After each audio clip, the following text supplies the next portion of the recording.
Hello and welcome to the channel. Today I'm going to be going over ownership of a 2017 Jeep Grand Cherokee SRT, all the pros and cons that I've witnessed over the last 2 years of ownership, and what I like about it and why I bought it.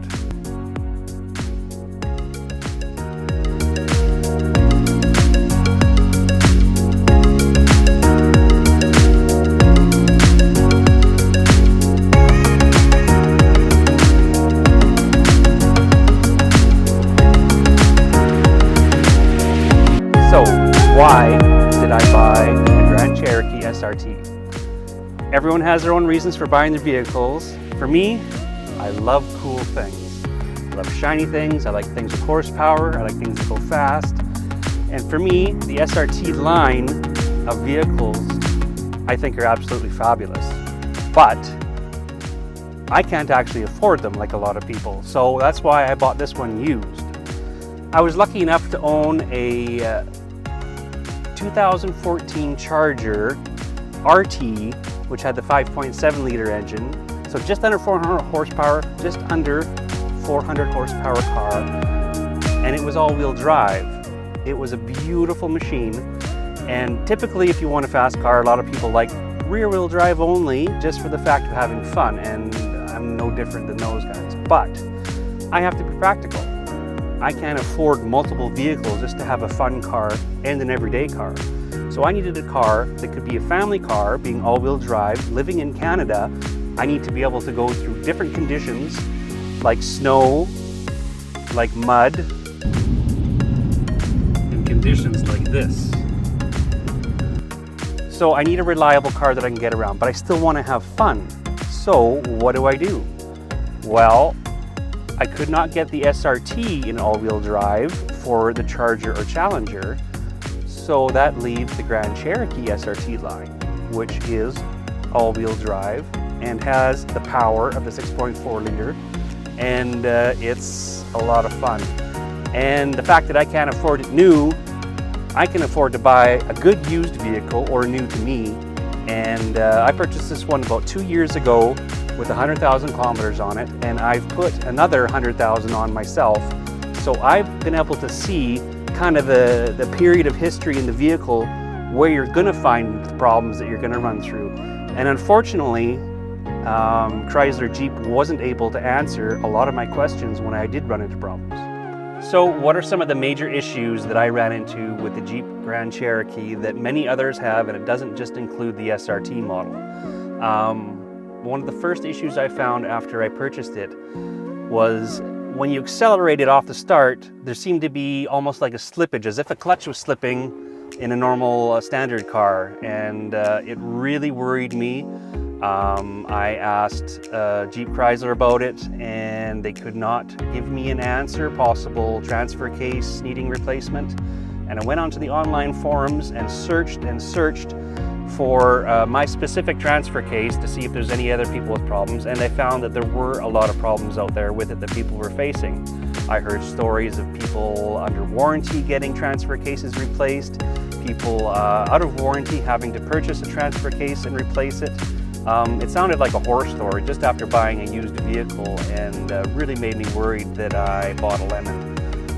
But finally I found one forum where there was a thread that discussed exactly the same problem. It was a slightly different transfer case, but still in the Jeep Grand Cherokees, and it had to do with just simply changing the oil in the transfer case, and the discs inside, when the oil got old, tended to slip for some reason. I don't understand it. I'm not an expert.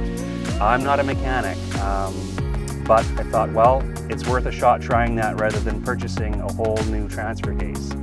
I changed the oil and took it out for the first test drive, and my first takeoff, it actually slipped again. So I was like, oh, this is not working. But I persevered and tried again, and ever since then, that first slippage went by, I've never had a problem again. And it hooks up and it goes instantly, and I was so relieved that that was the solution.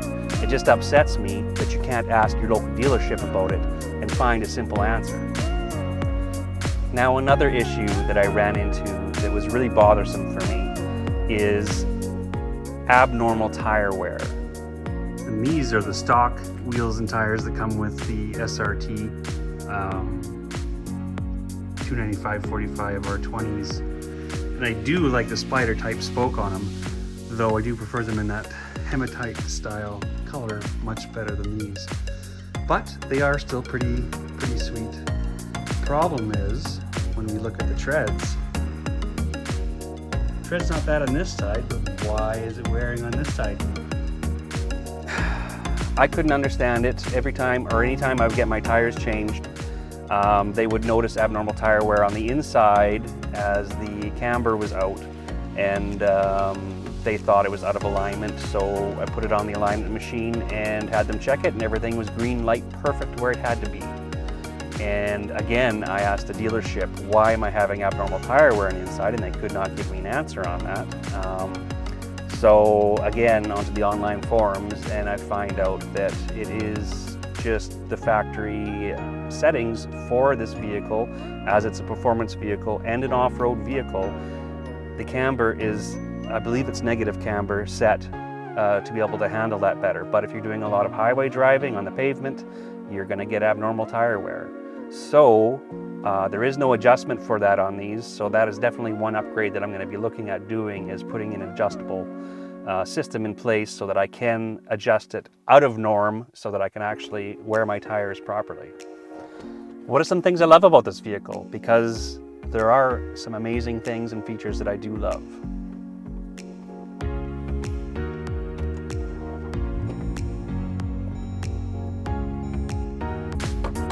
It's got easy controls. You've got tow, snow, auto, sport, and when you take it to the track. All those modes help adjust the suspension, the way it handles, and where it provides power front to rear. And on the SRT pages, you can check all your settings, and you can customize your settings to change them all. We have launch control. You can individually change all your stability, suspension, steering, paddles on or not, what your transmission mode is in for faster shifting, your all-wheel drive settings. You can have your 0 to 100 km/h timers set for race, which I haven't actually done yet, and I still need yet to try launch control. So I'm pretty excited about that. Some features this model has, as well as others, is lane control. So it actually reads the white lines on the side and middle of the road, and can actually steer you in between them if you're going out, if you have your hands off the wheel, which is not recommended. And it will warn you when you have your hands off the wheel for too long. It has parking assist. It's got autonomous braking. So if you don't see something when you're backing up, it'll automatically brake for you. Same with going forward. If you're getting too close to something, it'll automatically brake for you. So it's going to scare the heck out of you if you're not expecting it. One of the best features I love, other than having your regular cruise control, is adaptive cruise control. And that you can set to whatever maximum speed you want to go, and then you set your following distance between the car ahead of you, and it'll automatically slow down depending on the distance you set, braking and everything for you right to a complete stop at an intersection. And it kind of blows my mind, as it obviously is one of the steps towards autonomous driving vehicles overall. But for a vehicle that I drive as a daily driver, and I have to drive 1,200 kilometers to work every month, it is a nice feature to have, to be able to sit back and relax and not have to hit the brake when you come up closer to a vehicle ahead of you. You just follow it smoothly. It's got auto wipers, auto dimming, so all I have to do is hang on to the steering wheel and just enjoy my ride without having to stress out. And that's one of the other features that I love about this vehicle, is it can be a daily driver, but it's got the power. It's got a bit of sleeper stealth to it, because it just looks like an SUV, but it's got a lot of power and it feels good to drive. So I'm actually enjoying my time driving, rather than just driving something simple that doesn't really give you any enjoyment when you're out and about. So rather than throwing away all those driving hours, I'm actually enjoying them and making the most of it because I won't get those hours back. Brembo brakes. They're good enough for Ferrari, McLaren, Lamborghini, Porsche, all the supercars of the world. Then moonroof, great for watching the stars at night.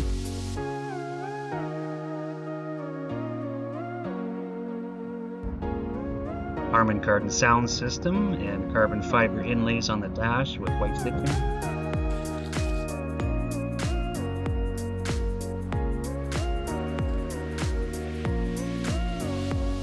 Air induction scoops on the hood.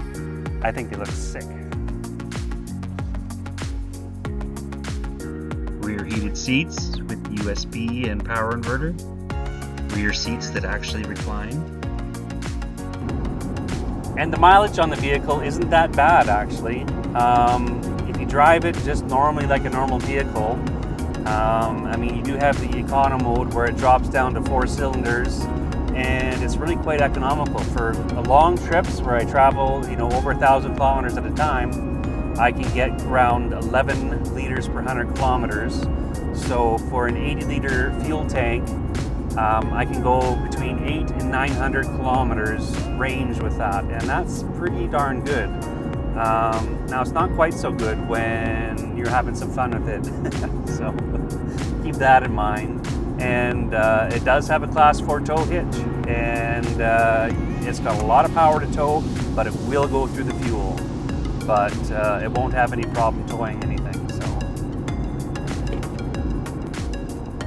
So in conclusion, overall, I absolutely love this vehicle. I love the power. It's got close to 500 horsepower, which is easily upgradable. I can pass anybody whenever I need without an issue. It's got lots of traction and lots of room for being able to get around as a daily driver. Obviously, just some of the main things you need to watch for is if you got a slipping clutch feeling, make sure you change the transfer case oil, because most likely that's going to be the problem and save you a lot of money and hassle from having to get a new expensive part. I mean, that you don't need, you know. So that, and be aware of the tire wear.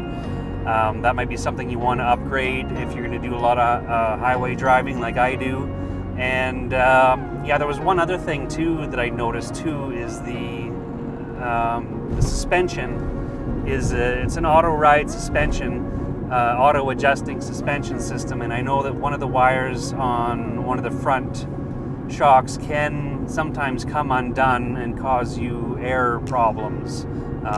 So that is a simple fix of replacing the wire or tying it up so that it doesn't fall off or get taken away. Other than that, everything else I love about it. It's quiet inside, it rides great, and I just enjoy it. It's an enjoyable feeling every time I'm out driving for hours at a time to get to work or going somewhere fun. And yeah, it's a great vehicle. So those are some of the major points of pros and cons about the Jeep Grand Cherokee specifically that I noticed. There's always little minor problems that can go across any type of vehicle that people run into, but those are some of the major ones that could cost you a lot of money if you're not watching out for them. I want to do those upgrades, and I want to do other upgrades. I am not a mechanic, but I do enjoy tinkering on things, and I would love to do some upgrades to it. I mean, you can go right to a supercharger if you want to, but at the moment that's not something I can afford, but it would be pretty cool.